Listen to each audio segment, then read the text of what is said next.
नमस्कार साथियों, हिंदी में अच्छी आती है। तो अ, साथियों, आज हम लोग यहाँ पर बैठे हैं जो एनटीएस ने जो भी नीट एग्ज़ाम कराया था 5 मई को 5 मई 2024 को, and we conducted this exam in 571 cities at 4,750 centers including 14 cities abroad, and total 14 lakh 6,000 about candidates were registered, and about 2 lakh 17,000 exam functionaries we have deployed. So after the exam, we declared the result on 4th of June, and the detailed press release was also issued, and after that there were some concerns of the candidates, and then we again clarified through a press note on 6th June. So the details were shared by the NTA. NTA is a very transparent organization, and at every stage we share the information with the candidates, whether it is the city intimation or whether it is the displaying OMR, taking the challenges, and whatever the challenges are there, then the experts are there to look into those challenges, and all the challenges are addressed and communicated through press media on our portal.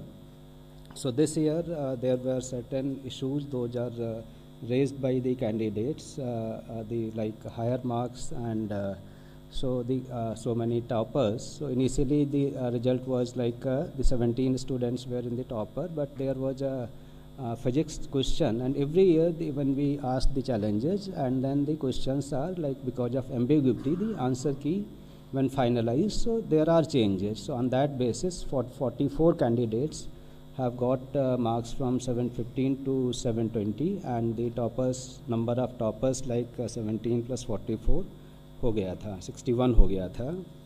Then because this is a largest exam, I think, in the world or the country, which the competitive exam which happens in a single shift, about 24 lakh candidates and 4,750 centers. So this scale of this examination is one of the largest, and so the issues at about 6 centers that affecting about 1,600 candidates, that because of the wrong distribution of question paper, and issues there, one or two candidates, 2-3 candidates got the torn OMR, and they like a list key, they got less time because of the center superintendents. They should have given the 3 hours 20 minutes. Our instructions are, if any exam is started late, like in place of 2 o'clock, if it starts 2:30, so the exam should end not at 5:20, it should end at 5:50. And this has happened at most of the centers, but at some centers the exam was conducted in such a way that they could not get the enough time. So the candidates, the concerned candidates, they went to honorable high courts and given the representations that petition that they got less time, say either they should be retest or they should be compensated for time. So we also replied in the High Court that we have formed a grievance redressal committee of experts, and this committee will look into all the details of the time loss, including the reports from the center, the CCTV footage, and all that.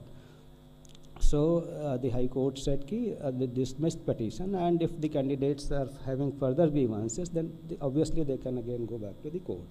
So on that basis, our committee met, and they perused all the details of the centers, of the CCTV, and they found that sometime center-wise there is a different time was lost, and they should be compensated for the marks. And there was a Supreme Court judgment in 2018 in CLAT case कि if there is a this type of grievance कि time loss होता है, तो there is a formula, and on that basis compensation can be given. So the committee thought कि this is the way we can address the grievances.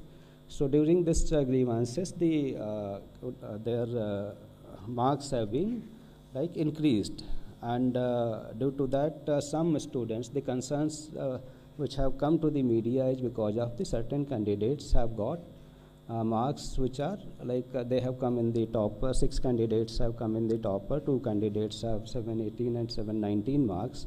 So that is how the issue came, how candidate can get 718 and 719. So it is not because the number of questions other +4 -1, but because of the scale formula, the numbers can be 718 and 719 also. So we have analyzed all the things and transparently, and then declared the result. So this problem was happened like out of 4,750 centers, it was limited to few 6 centers, and out of like 24 lakhs, it was only 1,600. So the integrity, etc., of this exam throughout the country was not compromised.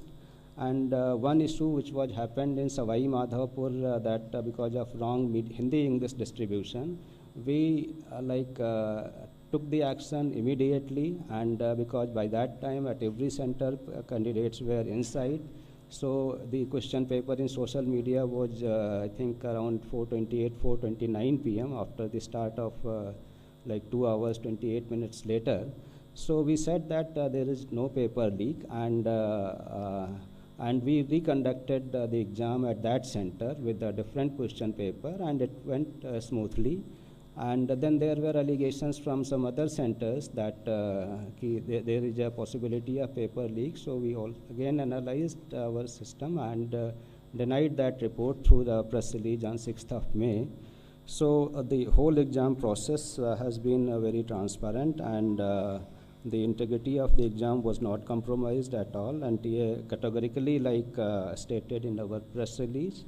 So we assure all the student community that the exam has been done with full integrity. So this is a brief of the things. Thank you. Thank you so much for the detailed statement. If we still have questions, before you ask your question, kindly identify yourself with the name and also name of the organization.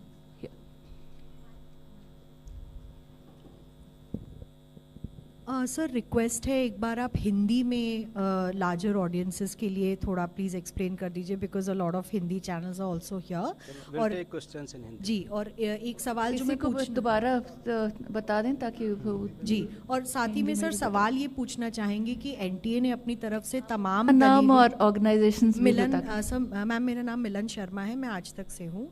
तमाम दलीलें जो NTA ने दी हैं point wise, तो अब जब student community का trust factor थोड़ा सा डगमगा रहा है और विपक्ष भी सवाल उठा रहे हैं, तो सर क्या आगे की क्या स्ट्रैटेजी रहेगी? क्या आप सोचेंगे कि इन एग्ज़ाम्स को रिकंडक्ट करना चाहिए या नहीं सर?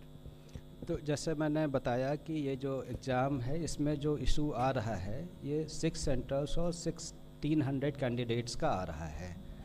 तो इसमें जो ये इशू आ रहा है, इसका हम लोगों ने पूरा एक कमेटी बना के एक्सपर्ट का एनालाइज किया और उनके ग्रीवांसेस एड्रेस किए कि जिससे जो 23 लाख कैंडिडेट्स हैं उनका भी इशू ना हो, और जो इतने कैंडिडेट्स हैं उनके भी इशू ना हो.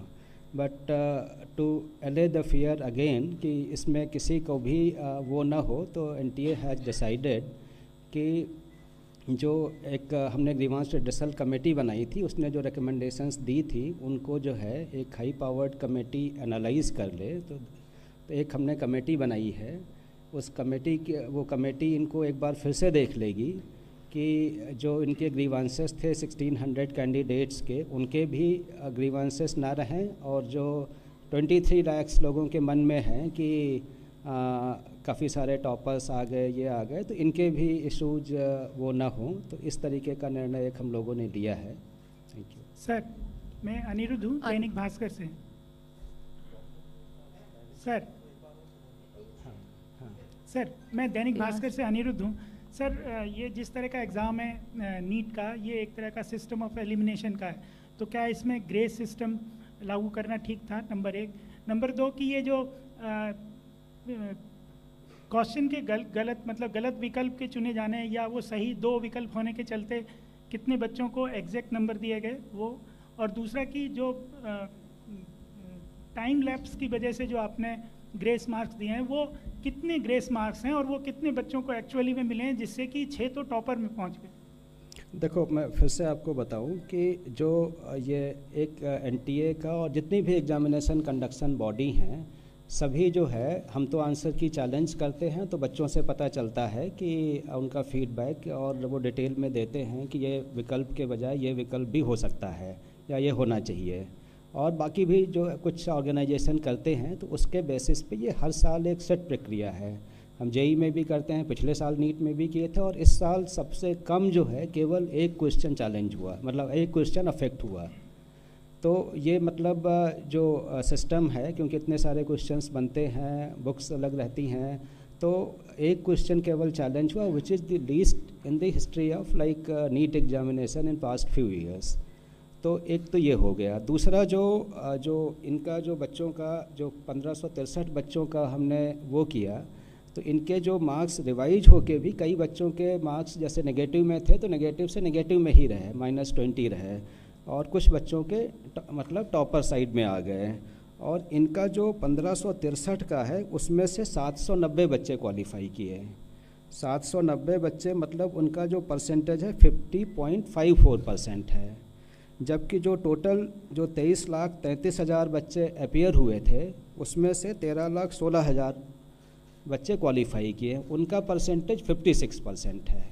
तो कहने का मतलब जो जिनको कंपनसेशन किया गया है उससे ओवरऑल क्वालिफाइंग क्राइटेरिया में या किसी में फ़र्क नहीं पड़ा। और जो इनका एवरेज भी है, जो बिफोर कंपनसेशन 164 नंबर का था और आफ्टर कंपनसेशन 192 नंबर का था। और जो टोटल 23 लाख लोग हैं उनका जो एवरेज मार्क्स है वो 217 है। तो कहने का मतलब इनका जो कंपनसेशन के बाद भी एवरेज मार्क्स कम रहता है। अब इशू ये आता है कि केवल एक सेंटर पे इतना क्यों आया, तो उस सेंटर को भी हमने एनालाइज़ किया। उसका जो एवरेज मार्क्स थे वो 235 थे, मतलब जो 23 लाख बच्चों का एवरेज है उससे उनका ज़्यादा था। तो कहने का मतलब रिलेटिवली दी स्टूडेंट्स वहाँ पे बेटर थे, जो मतलब हाई स्कोर कर सकते थे, और हाई स्कोर जिन्होंने बिना कंपनसेशन के भी किया। तो इस तरीके की चीज़ें जो है आपके सर, ये जो मैं जो पूछना चाह रहा था कि ये कंपनसेशन मार्क्स कितने से कितने दिए गए हैं इन बच्चों को, मतलब वो नंबर ऑफ मार्क्स कितने हैं? जैसे क्वेश्चन के वो वाले अलग पर अलग ग्रेस मार्क्स 5 था, वो क्वेश्चन वाले पर सबका अलग रहता है। तो वो रेंज कितना है? रेंज मैं आपको बता दूंगा, मतलब बट ये जो है हर बच्चे का जो है एक अलग उस पर उनकी जो आंसरिंग एफिशिएंसी है ये है, तो इसका जो है सबका एक अलग अलग वो है, इसका सिस्टम जो है जो एक जो कोर्ट के ऑर्डर्स में है कि मतलब उसकी आंसरिंग एफिशिएंसी कितनी है, ये कितना है, तो सबका जो ग्रेस मार्क्स है वो अलग होता है। इसी तरह से जो आपने क्लेट की बात की है, क्लेट का जो वो मतलब फार्मूला अपनाया गया, तो वो एक ऑनलाइन एग्ज़ाम है और ये एक ऑफलाइन एग्ज़ाम था जिसमें लिखित में केवल डॉट बनाना था। तो उस वाले सिस्टम को ऑफलाइन के लिए कैसे अपना लिया गया? पैटर्न एक है, पैटर्न मतलब टाइम लॉस का है, कॉन्सेप्ट टाइम लॉस का है, तो उसके आधार पे बनाया गया। और फिर जैसे मैंने बताया कि इसके लिए जो है इसको फिर से एक रिविजिट करने के लिए हमने एक कमेटी बनाई है जो पूरा इसको देखेगी कि जो ग्रीवांस रिड्रेसल कमेटी ने जो रिकमेंडेशंस दी थी उसको उसके बेसिस पे एक बार फिर से उसको जो है पूरा एग्जामिन करेगी। Thank you. तो क्या रिजल्ट फिर से डिक्लेयर करेंगे री एग्ज़ाम करके? देखो, इशू जो है केवल 1600 लोगों का है। ये 23 लाख जो बच्चे अपीयर हुए थे, 24 लाख में से 23 लाख बच्चे जो कुछ अपीयर हुए थे, इसमें से केवल 1600 बच्चों का इशू है। 4750 सेंटर के बजाय ये 6 सेंटर का इशू है। तो हम इसको एग्जामिन कर रहे हैं और इसको हमारी कमेटी एग्जामिन करेगी और उसके ऊपर जो रिकमेंडेशंस आएंगी उसके ऊपर फिर हम निर्णय लेंगे। Just a minute, one by one please. आप अपना सवाल लें, नाम बताएं। Sir, can you please elaborate on the mandate of this committee you have now formed? What all this committee will look into? So this committee will look into the issue of this compensatory marks, which has been recommended by the Grievance Redressal Committee. So this committee's mandate is limited to look into the issues of the candidates who have lost the time, तो रफली 1600 बच्चों का and 6 centres का जो issue है उसी तक ही limit है, एंड बाकी एग्ज़ाम में कहीं कोई वो नहीं है, and there is no the problem is not disproportionate, and what we have like seen it out of proportion. So this is limited to this 1600 candidates and 6 centers.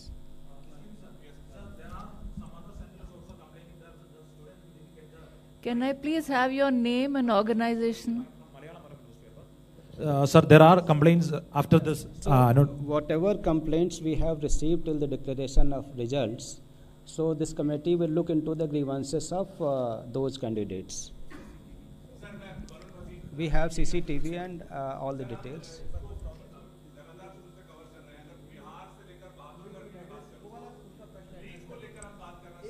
तो हाँ, तो एक सेकेंड, जस्ट जो उनका इशू था कि जो दूसरे कैंडिडेट्स के भी वो होंगे, उनके लिए हमारे पास सेंटर की report, CCTV footage, we will look all these things. ठीक है sir. Is there any other option to send more complaints like और द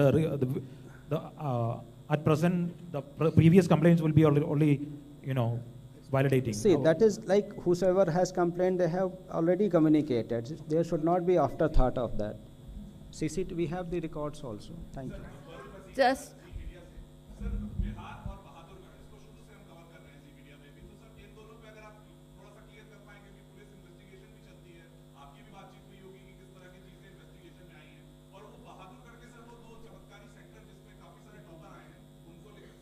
मैंने बताया बहादुरगढ़ सेंटर भी 6 सेंटर में से एक है, दो नहीं, एक ही सेंटर है बहादुरगढ़ का. हाँ, तो एक ही सेंटर है, वो जो ये कमेटी रिविजिट करेगी उसमें आ जाता है. और जो दूसरी हम लोगों ने भी काफ़ी सारी FIRs कराई थी पूरे कंट्री में, कई सारे राज्यों की पुलिस ने भी FIR की थी. तो जिन राज्यों की हैं हम उनको इन्वेस्टिगेशन में पूरा सहयोग कर रहे हैं. जो डेटा इन्फॉर्मेशन हमसे मांग रहे हैं, we will provide all these things.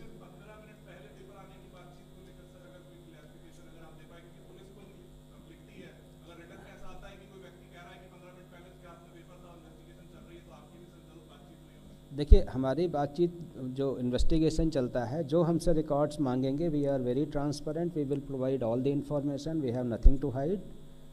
ठीक है. आपका क्वेश्चन ले लें लेफ्ट से. Hi. You are audible. Yeah. Hello. This is Arnab Mitra from TV9 Digital. Sir, my question is that grace marks issue was not there in the NEET prospectus. So, and there is no proper formula in which through which you have given the grace marks. So, for the future examination, because NTA conducted JEE, NEET and other exams, so will you have this kind grace mark issues in the prospectus so that students can understand better? If there is some issues, they can get to know that how these things happen. And the second question is this: 13 lakh students qualified, and there are just 1 lakh MBBS seats in India. How where the students will go? Thank you. See, the issue of the clarity, so we will revisit our SOPs, we will revisit our information bulletin, and whatever issues these have come, how we can address so that the student community knows. That is one aspect. The other aspect is that we will strengthen more our training and these aspects of invigilation so that this type of things should not happen. Hi, sir. And centers which have done mistakes, those the action against those will also be taken. Sir, this is Gunjan from Press Trust of India. You mentioned about the mandate of the committee. One thing, how much time does the committee have to revisit, and will the result of these candidates will be declared again after the review of the marks? Also, who all are the members of the committee? What is the composition of the committee? So this committee has been formed under the chairpersonship of former chairperson of UPSC and some other members from the academia and the health related sector. So this committee will meet and give results soon, and on the basis of their recommendations we will decide. Sir, can you name the former UPSC chairman? I think it is not proper to name the members here. Sir, Ma'am, just a minute, आप यहाँ से ले लें left से first. Hi.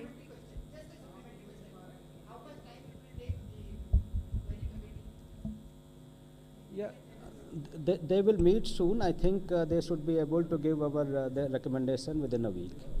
Sir अनुज Mishra times now से। Sir जिस दिशा Panchal case का judgement का हवाला देकर ग्रेस मार्क दिया गया, उस जजमेंट में साफ तौर पे ये मेंशन है कि other than medical and engineering examination, फिर कैसे ये ग्रेस मार्क दिया गया, इसका क्या क्राइटेरिया था?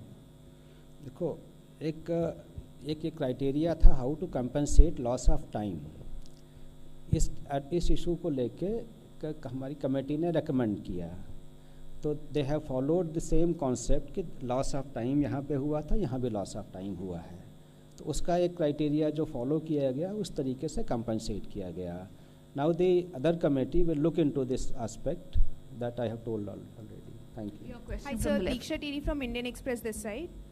Sir, I wanted to ask that as you've said, the new committee will be formed and they'll look into it. So, unka result, if it is revised, then would it not affect the admission process of the candidates who have already cleared and have no issues in that, who were not in the 1600? And second question, that the Maharashtra government has also flagged concern about the NEET issue. So, what are you going to take?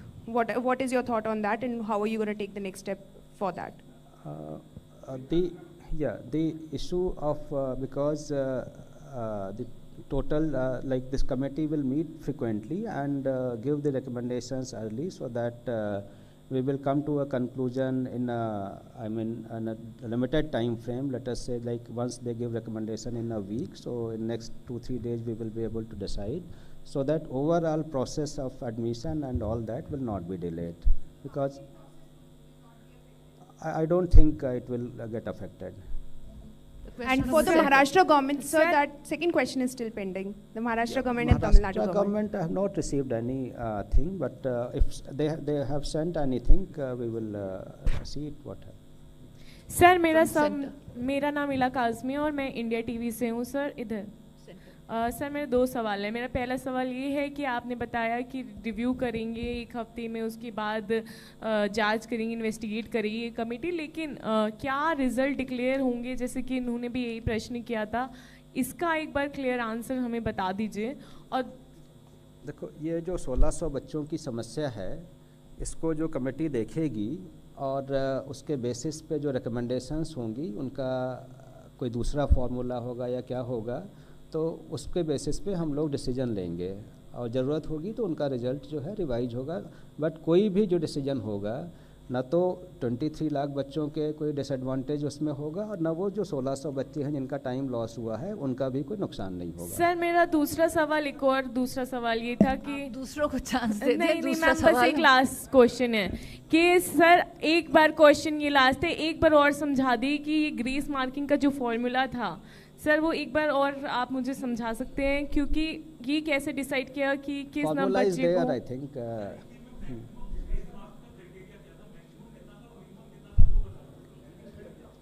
देखो, it is the formula जो है ये time loss के उस पर है, same time loss हुआ, लेकिन उसमें जो है कितने क्वेश्चंस किए आपने, जैसे क्वेश्चन किए, आपकी ये क्वेश्चन की स्पीड है, आप करते तो आपका टाइम लॉस हुआ। कोई बच्चा है जो उससे अच्छा है या उससे कम है, वो ज़्यादा करता है कम करता है, तो ये रहता है जो उस टाइम लॉस, इतने टाइम में आपने इतने क्वेश्चन किए, उस टाइम में इतने किए, इस तरीके से वो डिपेंडेंट है। तो सब हम एक साथ बोलेंगे तो कुछ सुनाई नहीं आता है, कृपया अपनी टर्न लेकर एक एक करें तब ठीक।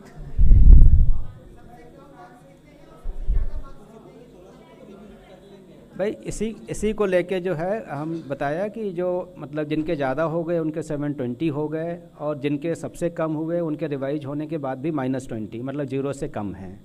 तो कहने का मतलब इस स्केल का है, depends on candidate to candidate, their speed and everything. Thank you. We'll take this question from the right. Good afternoon, sir. कोई बात नहीं। गुड आफ्टरनून सर, मैं मोहित शुक्ला हूँ, सीनियर करस्पॉन्डेंट भारत एक्सप्रेस से। अपोजिशन अब ये कह रहा है कि जब 14 तारीख इसकी निर्धारित थी डेट आने के लिए, रिजल्ट आने के लिए, तो आखिरकार ये 4 तारीख को ही रिजल्ट क्यों डिक्लेयर किए गए? और दूसरा एलिगेशन वो ये लगा रहे हैं, खासतौर पर बिहार कांग्रेस ने भी ये कहा कि इलेक्शन रिजल्ट डिक्लेयर हो रहे थे, उसकी आड़ में आपने गड़बड़ी को छुपाने के लिए 4 तारीख को जल्दी से इस रिजल्ट को डिक्लेयर कर दिया। देखिए, हमारा जो सिस्टम है, जो रिज़ल्ट प्रिपेयर हो जाता है तो वी अनाउंस इट। पहले भी एग्ज़ाम में, जैसे जेई में भी हमने जो डेट, पहले एनटीए में कभी डेट नहीं होती थी कि किस डेट को करेंगे। इस साल से हमने ये किया कि एक अपने लिए एक आउटर टारगेट रखते हैं कि इस तारीख तक डिक्लेयर होगा, सो दैट एवरीबडी नोज़ कि they can plan after that whether the admission the colleges और व्हाटएवर। तो एक हम उसके लिए आउटर डेट देते हैं। पहले भी हमारी अभी जितने भी एग्ज़ाम्स हुए हैं, एफर्ट्स रहता है कि जेई का हमने 11 दिन में किया, 15 सेशन 1 का, और सेशन 2 में जिसमें 1 भी रहता है उसका 15 दिन में किया। तो इट इज़ नॉट कि वो किया। दूसरा जो है, जो हमने किया उसमें सारी इन्फॉर्मेशन देते हैं। भाई जितनी भी इन्फॉर्मेशन आ रही सोशल मीडिया से, हमारी प्रेस रिलीज से ही आ रही है। तो we have nothing to hide whether it is on this date और दैट डेट। तो it was ready on that date, so we announced on that date. तो there is nothing to hide that कि ये किसी date को करोगे तो कुछ छिप जाएगा, ऐसा कुछ नहीं है। Excuse me, sir. We'll take the last question from this lady here. Sir, how many member committee is this? I'm Vatsala from 4 News 18. 4 members. 4. And another question, sir. Can you please clarify if the exam will be reconducted anywhere at all or not? This all will depend on the recommendations of the committee, and the problem is that 6 centers and 1600 candidates. Sir, how soon will the recommendation be given? I think he is I have repeatedly. already informed that within a week. So Thank you so much for joining this. This will. Thank you. आप लोगों के none of you are audible. If all of you want to speak at the same time, none of you are audible, please. One last question which has already not been repeated. Everything about the committee.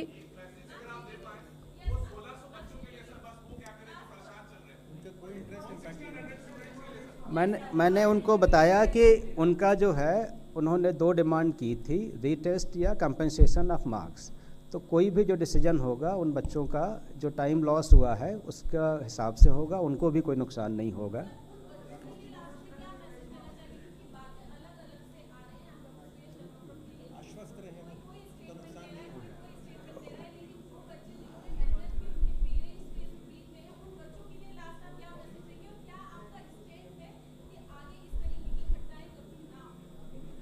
देखिए, ये बताया कि क्योंकि ये सबसे बड़ा exam है, इतने 4750 सेंटर पे एक साथ होता है, इस लेवल का कोई एग्ज़ाम नहीं है। और इसके बाद हम अपने जो प्रोटोकॉल्स हैं, ट्रेनिंग्स हैं, स्टैंडर्ड्स हैं, इसको और स्ट्रेंथन करेंगे और जिससे इस तरीके की गलती नहीं हो। So thank you everyone. Thank you so much. आप 4th फ्लोर पर आ जाएं, वहाँ चाय की व्यवस्था है आपके लिए। Thank you.